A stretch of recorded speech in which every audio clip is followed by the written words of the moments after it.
وشر الأمور محدثاتها وكل محدثة بدعة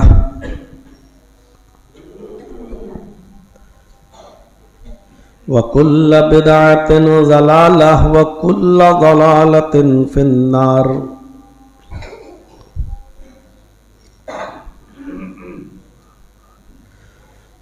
أعوذ بالله من الشيطان الرجيم. بسم الله الرحمن الرحيم.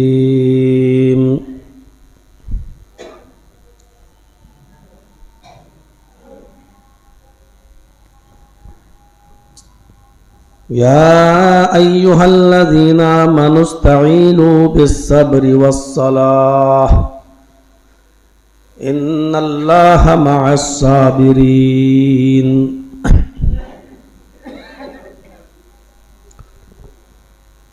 رب اشرح لي صدري ويسر لي أمري واحلل عقدة من لساني يفقهوا قولي.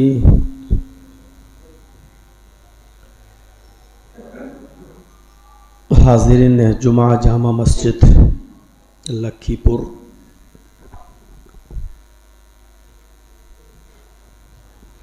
اللہ رب العالمین کا بہت بڑا شکر ہے اور اس کا احسان عظیم کہ اس نے ہمیں اور آپ کو آج جمعے کے دن اپنے اس بابرکت گھر میں ایک ساتھ جمع ہو کر نماز جمعہ ادا کرنے کی توفیق بخشی. کچھ باتیں جو آج کے اس دن میں ہونی چاہیے، اللہ تبارک و تعالیٰ نے جو سننے کا ہمیں اور آپ کو موقع دیا ہے، اسی سے دعا ہے کہ ہمیں عمل کی توفیق بھی عطا فرمائے. جمعہ کا خطبہ بہت مختصر ہوتا ہے اور اس مختصر سے خطبے میں کچھ اہم اور ضروری باتیں آپ کے سامنے آنی چاہیے. نبی اکرم صلی اللہ علیہ وسلم کا عام طور پر جو خطبہ ہوتا تھا جمعہ کا، وہ وعظ و نصیحت اور تذکیر پر ڈپینڈ کرتا تھا.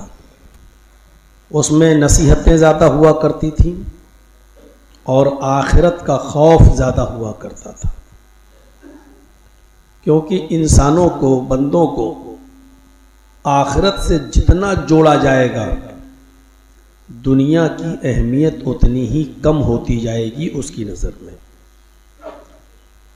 جب ہمیں یہ معلوم ہو جائے گا کہ آخرت کی زندگی دنیا کی زندگی کے مقابلے میں اتنی زیادہ ہے کہ جیسے سمندر کے اندر کوئی شخص اپنی انگلی ڈالے اور اس کے بعد اس انگلی کو باہر نکالے تو سمندر کے پانی کے مقابلے میں آپ کی انگلی میں جو پانی کا قطرہ لگا ہے اس کی کوئی حیثیت نہیں. یہ دنیا کی زندگی بالکل ایسی ہی ہے آخرت کی زندگی کے مقابلے میں کہ آخرت کی زندگی سمندر اور دنیا کی زندگی اس سمندر میں ڈوبی ہوئی انگلی کو نکالنے کے بعد جو پانی آپ کی انگلی میں لگا رہتا ہے بس وہی. اور انسان اتنی قلیل اور اتنی کم مقدار کی زندگی کے لیے کتنا سب کچھ کرتا ہے. اس کو معلوم ہے کہ ہم جو کما رہے ہیں اس کا استعمال ہم خود نہیں کر پائیں گے. اس کو معلوم ہے کہ ہم نے جو کمائی حاصل کی ہے اور ہم نے جو مکان بنا کر تیار کیا ہے اس میں ہم زیادہ دن اب رہ بھی نہیں پائیں گے. اس کو معلوم ہے کہ ہماری بقیہ زندگی جو بزنس اور کاروبار میں لگ رہی ہے اس سے جو فائدہ ہم اٹھائیں گے ہم سے زیادہ اس کا فائدہ ہماری اولاد کو ملے گا. یہ جانتا ہے لیکن پھر بھی کچھ نہ کچھ کرتا رہتا ہے دنیاوی زندگی کے لیے. اور آخرت کی زندگی جو اتنی بڑی ہے جو کبھی ختم نہیں ہوگی، اس انسان کو سوچنا چاہیے کہ اس کے لیے ہم نے کیا کیا ہے. وَلْتَنْظُرْ نَفْسٌ مَا قَدَّمَتْ لِغَدٍ، ہر انسان کو غور کرنا چاہیے کہ کل قیامت کے دن کے لیے اس نے کون سی تیاری کی ہے. ما قدمت یداہ، اس نے اپنے آگے کیا بھیجا ہے. قرآن احساس دلا رہا ہے. اور پھر اس نے دنیا میں آنے کے بعد، ہمیں اور آپ کو اس دنیا میں پیدا کرنے کے بعد اس نے یوں چھوڑا بھی نہیں اب عمل کرتے رہو، نہیں. اس نے کہا ہے کہ تمہیں ہمارے بتائے ہوئے اور ہمارے نبی کے بتائے ہوئے طریقے پر چلنا ہوگا. اصل میں عبادت کہتے کس کو ہیں ہم اس کو ابھی تک نہیں سمجھ پائے. عبادت نماز پڑھنے کا نام نہیں ہے، عبادت روزہ رکھنے کا نام نہیں ہے. یہ سب سے بڑی غلط فہمی ہے کہ ہم یہ کہتے ہیں کہ چلو نماز پڑھ لو بہت بڑی عبادت ہے، روزہ رکھ لو بہت بڑی عبادت ہے، حج کر لو بہت بڑی عبادت ہے. یہ عبادت نہیں ہے.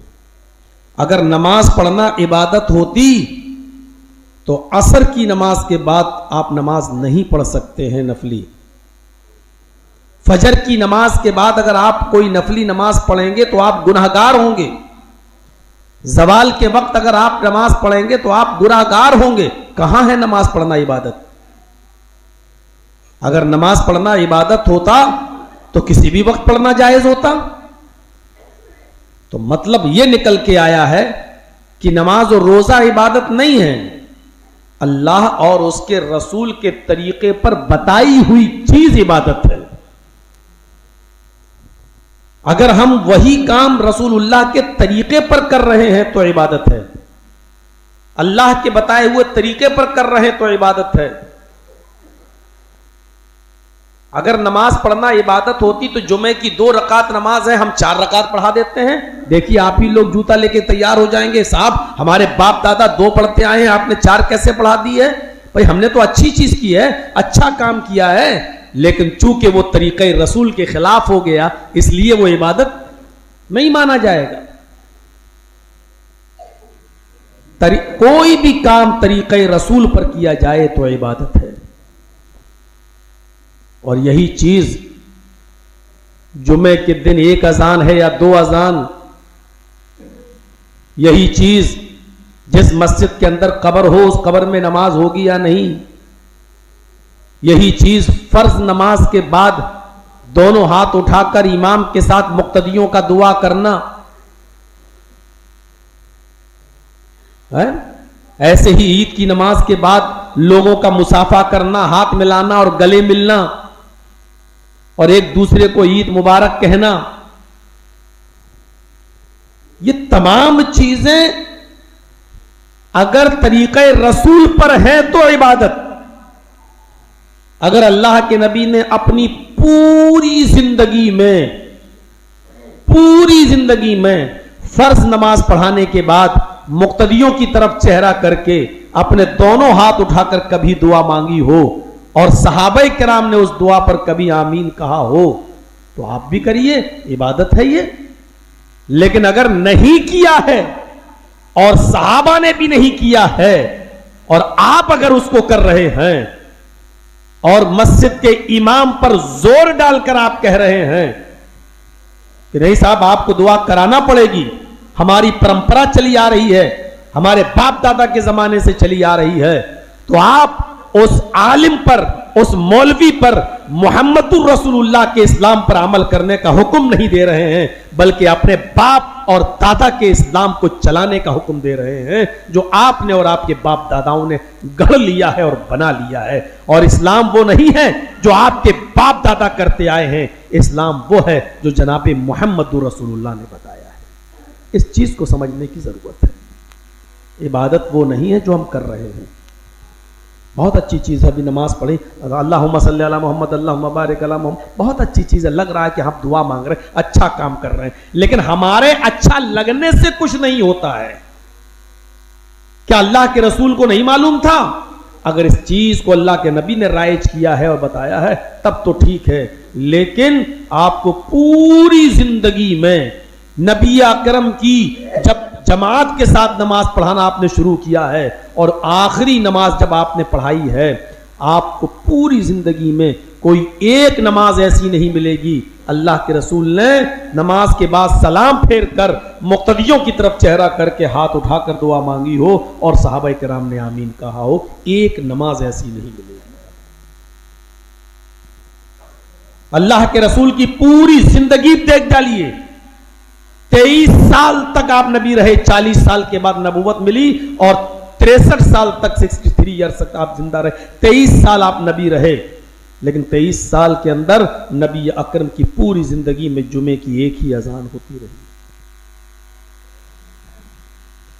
نبی اکرم کی پوری زندگی میں اگر کوئی شخص اپنی بیوی کو 3 طلاق دے دیتا تھا ایک ساتھ، طلاق طلاق طلاق، تو اللہ کے رسول نے اس کو ایک ہی مانا تھا، 3 نہیں مانا تھا۔ نبی کی پوری 23 سالہ زندگی اس سے بھری پڑی ہے۔ حضرت عائشہ فرماتی ہیں کہ میں نے رمضان و غیر رمضان میں محمد رسول اللہ کو، اپنے شوہر کو، کبھی بھی 11 رکعات سے زیادہ تہجد، تراویح، قیام اللیل 11 رکعت سے زیادہ نہیں، 8 رکعت تراویح اور 3 وتر اس سے زیادہ پڑھتے ہوئے نہیں دیکھا ہے۔ یعنی آپ رمضان اور غیر رمضان میں 11 ہی رکعت پڑھتے تھے۔ پتہ یہ چلا کہ رمضان میں جماعت کے ساتھ جو نماز پڑھ لی جاتی ہے وہ تراویح کہلاتی ہے، اور یہی عام دنوں میں تہجد کہلاتی ہے۔ اللہ کے رسول صلی اللہ علیہ وسلم عام دنوں میں بھی 11 پڑھتے تھے اور رمضان میں بھی آپ نے 11 ہی پڑھائی ہے، 8 تراویح اور 3 رکعت وتر۔ میرے پیارے ساتھیوں، اللہ کے رسول سے ان کی پوری زندگی میں 20 رکعت تراویح کا کوئی ثبوت نہیں ملتا، اور جو روایت ملتی ہے وہ کمزور ہی نہیں بلکہ حد درجہ ضعیف اور کمزور روایت ہے۔ تو اسلام وہ نہیں ہے جو ہم کر رہے ہیں، اسلام وہ ہے جو جناب محمد رسول اللہ نے ہمیں اور آپ کو بتایا۔ ہم یہ دیکھیں کہ ہم جو کر رہے ہیں وہ نبی کے طریقے پر ہے یا نہیں، بس غور کیجیے۔ ایک صحابی کو چھینک آئی، چھینک، اور چھینکنے کے بعد انہوں نے کہہ دیا الحمدللہ والصلاۃ والسلام علی رسول اللہ۔ دیکھیے دعا تھی، کوئی غلط چیز نہیں تھی۔ چھینک آئی، چھینکے، اور اس کے بعد کہا الحمدللہ الصلاۃ والسلام علی رسول اللہ۔ حضرت عبداللہ ابن عمر وہیں بیٹھے ہوئے تھے، انہوں نے کہا یہ تم نے کیا پڑھا؟ کہا کہ چھینک آئی اس لیے میں نے کہہ دیا الحمدللہ، تمام تعریفیں اللہ کے لیے ہیں، اور نبی پر درود بھی بھیج دیا، والصلاۃ والسلام علی رسول اللہ، صلاۃ و سلام ہو اللہ کے رسول پر، محمد رسول اللہ پر۔ حضرت عبداللہ ابن عمر نے فرمایا نبی اکرم کے زمانے میں جب کسی کو چھینک آیا کرتی تھی تو وہ صرف الحمدللہ کہا کرتا تھا، بس وہ صرف الحمدللہ کہا کرتا تھا، الحمدللہ بس۔ والصلاۃ والسلام علی رسول اللہ، یہ تو نہ تو نبی اکرم نے کبھی کہا، اور نبی اکرم کے سامنے جو چھینکتا تھا کبھی اس نے بھی نہیں کہا، لہذا دعا اتنی ہی مانی جائے گی الحمدللہ والصلاۃ والسلام علی رسول اللہ کا۔ دل میرا بھی چاہتا ہے کہ میں بھی پڑھوں، میں بھی یہ درود نبی پر بھیجوں، لیکن اگر یہ جائز ہوتا تو جناب محمد رسول اللہ ضرور بتا کر جاتے، اللہ کے نبی ہمیں ضرور حکم دے کر جاتے، لیکن اللہ کے نبی نے جب ہمیں ایسا نہیں بتایا تو ہم یہ دعا نہیں پڑھ سکتے ہیں۔ اگر پڑھیں گے تو اس کا مطلب یہ ہوا کہ اللہ کے رسول نے چھپایا تھا، وہ ہمیں بتا کر نہیں گئے، اور ہم نے جو دعا پڑھی یہی جائز ہے، یعنی ہمارا اسلام نافذ ہوگا اور رسول اللہ صلی اللہ علیہ وسلم کا اسلام کمزور ہو جائے گا۔ لہذا یہ بدعت ہے آگے کے جملے پڑھنا، لہذا والصلاۃ والسلام علی رسول اللہ ہم نہیں پڑھ سکتے، بس اتنا ہی پڑھیں گے الحمدللہ۔ ہاں اگر آپ کو چھینک آئی، آپ نے کہا الحمدللہ، ہم نے سن لیا آپ کو الحمدللہ کہتے ہوئے، تو ہمارے اوپر اب ضروری ہے کہ ہم یہ کہیں یرحمک اللہ، اللہ آپ کے اوپر رحم فرمائے۔ اب تیسرا کوئی آدمی اور ہے تو وہ کہے یہدیکم اللہ، اللہ تمہیں ہدایت دے، اور اگر تیسرا کوئی آدمی موجود نہیں ہے تو چھینکنے والا ہی کہے یہدیکم اللہ، اللہ تمہیں ہدایت دے۔ اب پھر دوسرا آدمی جس نے آپ کی الحمدللہ سن کر یرحمک اللہ کہا تھا، اب وہ کہے یصلح لکم بالکم، اللہ تمہارے اعمال کی اصلاح فرمائے۔ یہ چھوٹے چھوٹے معاملے ہمیں اور آپ کو یاد رکھنا چاہیے۔ عبادت وہ ہے جو نبی نے ہمیں بتائی ہے۔ وہ عبادت ہو ہی نہیں سکتی ہے. ہم اچھا کام سمجھ کے کر رہے ہیں اور شریعت میں اس کا وجود نہیں, شریعت میں اس کا وجود نہیں ہے. ہم اور آپ بہت دھڑلے کے ساتھ مسجد میں شور کرتے ہیں, اور ابھی نماز جمعہ ختم ہوگا تو دیکھ لیجئے گا, ملاقات کے لیے اور پھر دنیاوی باتیں, اور یہ کیسے ہو خیریت, یہ وہ سیلفی فو. حضرت عمر فاروق کے زمانے میں 2 لوگ طائف سے آئے ہوئے تھے, طائف سے, اور مدینہ میں پہنچے ہوئے تھے. حضرت عمر فاروق کے زمانے میں وہ طائف سے اپنا مال لاتے تھے اور مدینہ میں بیچا کرتے تھے, بزنس کرتے تھے, اور مدینہ سے سامان لے جایا کرتے تھے, طائف میں بیچا کرتے تھے. ایسا ہوتا ہے نا, آپ کلکتہ سے کوئی سامان لائے, اپنے کلیا چک میں اپنے علاقے میں بیچ رہے ہیں, اور یہاں سے کوئی چیز لے گئے, وہاں نہیں ملتی ہے تو یہاں کا سامان وہاں آپ نے فروخت کر دیا, دونوں طرف سے آپ کما رہے ہیں. ایسے ہی وہ لوگ جو طائف کے رہنے والے تھے مدینہ میں آ کر طائف کا سامان مدینہ میں بیچا کرتے تھے, اور مدینہ سے بہت سا سامان خرید کر طائف لے جایا کرتے تھے. تو وہ مدینہ میں سامان بیچنے کے بعد آئے اور وہ مسجد نبوی کے اندر پہنچ گئے. مسجد نبوی میں انہوں نے نماز پڑھی, اور نماز پڑھنے کے بعد وہ دونوں لوگ اپنے حساب کتاب کرنے لگے. تم نے کتنا بیچا, ہم نے اتنا بیچا, کتنی پروفٹ ہوئی, کتنی آمدنی ہوئی, کتنی انکم ہوئی, یہ آپس میں گفتگو کرنے لگے. حضرت عمر فاروق نے جب ان کو دیکھا کہ یہ دونوں لوگ آپس میں مسجد میں گفتگو کر رہے ہیں تو آواز نہیں دی. ادھر آؤ کہہ سکتے تھے, لیکن چونکہ حضرت عمر خود مسجد میں تھے اس لیے یہ کہنا بھی گوارا نہیں کیا, سنو ادھر آؤ. اگر یہ کہیں گے تب بھی شور ہوگا مسجد میں, یہ بھی نہیں کہا. باہر نکلے اور زمین سے چھوٹی چھوٹی کنکر, مٹی کی جو کنکریاں ہوتی ہیں پتھر کی, وہ چھوٹی چھوٹی 1-2 پتھر کی کنکری اٹھائی اور مسجد میں داخل ہو کر ان کی طرف پھینکا. ایسے چھوٹی سی کنکری. اب ان کے پاس جب کنکری گری تو انہوں نے پیچھے مڑ کے دیکھا تو حضرت عمر نے انگلی کے اشارے سے کہا باہر آؤ. جب وہ لوگ دونوں باہر آنے لگے تو حضرت عمر فاروق نے کہا کہ ایسے, یعنی جو کنکری میں نے پھینک کے ماری ہے وہ بھی لے کر آؤ, کیونکہ مسجد کے اندر کوئی کنکری نہیں ہونی چاہیے, اس کو باہر پھینک دیتے, اس کو بھی اٹھا کے لاؤ. وہ دونوں اٹھا کر لائے, اور جب مسجد کے باہر نکلے تو حضرت عمر فاروق نے اپنی کمر سے کوڑا نکالا اور کہا کھڑے ہو جاؤ, اور کوڑے کو ہوا میں گھمایا اور ان کے قریب مارنے کے لیے آئے تو ان سے پوچھا کہ تمہیں قانون نہیں معلوم, مسجد کا احترام نہیں معلوم, مسجد کا ادب کرنا نہیں جانتے ہو, میں نے آج سے پہلے تمہیں یہاں نہیں دیکھا, کہیں باہر سے آئے ہو کیا؟ اور ہوا میں کوڑا لہرا رہے ہیں. کہا کہ ہاں باہر سے آئے. کہاں سے آئے ہو؟ کہا طائف سے.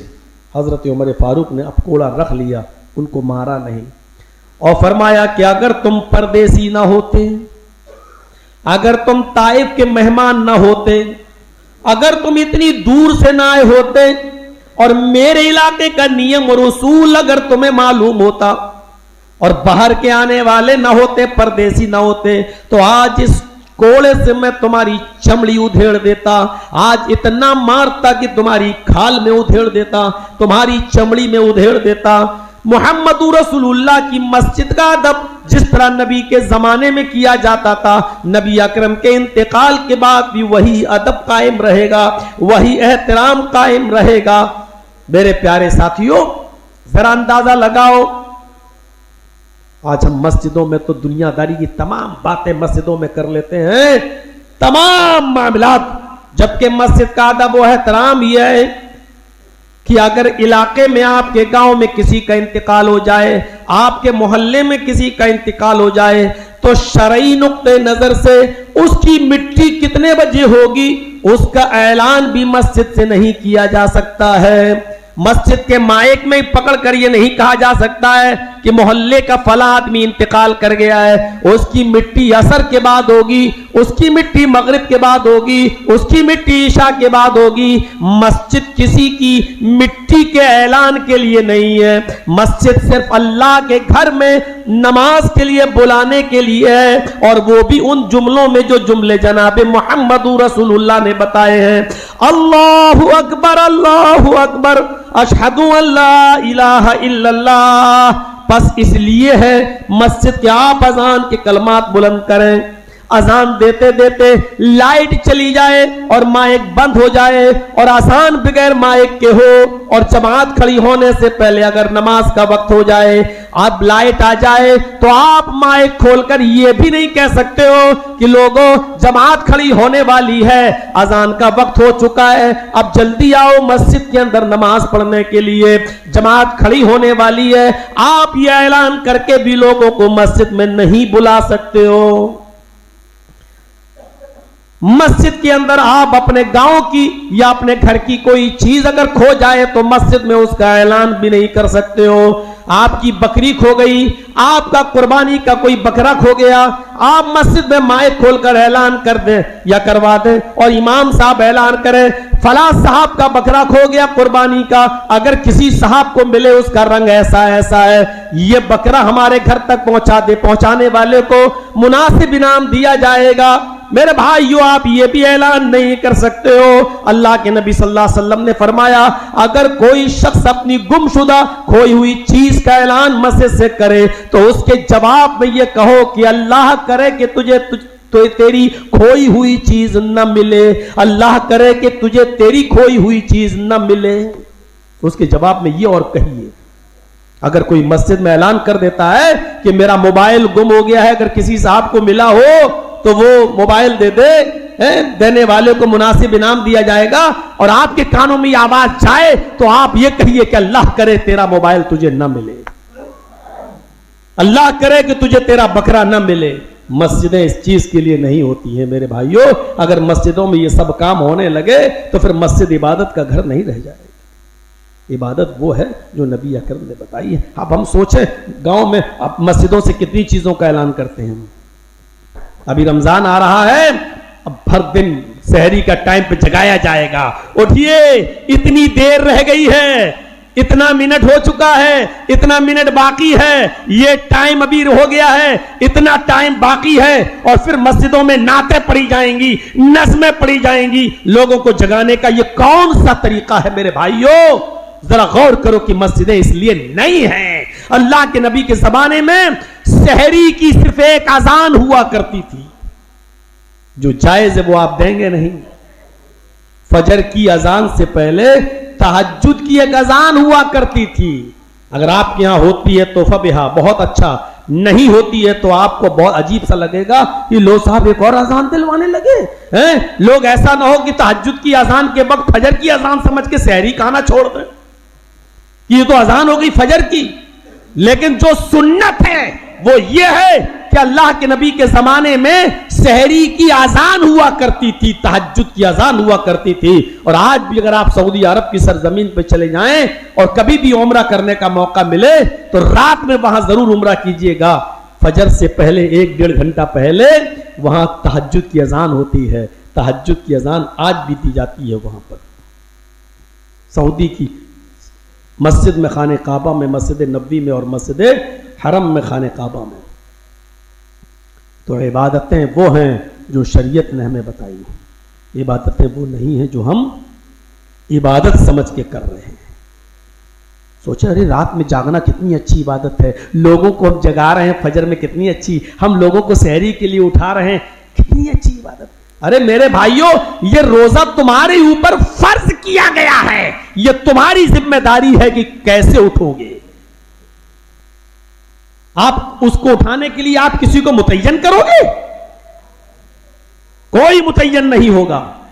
رمضان کے روزے ہمارے آپ پر فرض ہیں، ابھی ہماری ذمہ داری ہے, نماز ہمارے اوپر فرض ہے. اب نماز کے لیے کوئی ہمیں گھر سے اٹھا کر مسجد تک لے جانے کے لیے کوئی آدمی متعین کرو گے اور آپ یہ کہو گے صاحب ظہر کا جب وقت ہو تب مجھے بتا دینا, اور اس کے لیے کوئی آدمی نوکری پر رکھو گے کہ مجھے 5 وقت کی نماز کے بارے میں خبر دینا. ارے نماز آپ پر فرض ہے, اس پر بھی فرض ہے, اگرچہ وہ آپ کا نوکر ہے لیکن نماز اس پر بھی فرض ہے, بلکہ نماز کے وقت آپ کو اس کو اجازت دینا پڑے گی, بیٹا نماز پڑھ کے آؤ, ہیں جاؤ تم بھی نماز پڑھو, کیونکہ نماز تمہارے اوپر بھی فرض ہے. اگر وہ آپ کا ملازم ہے تو آپ کو یہ کٹوتی کرنا پڑے گی.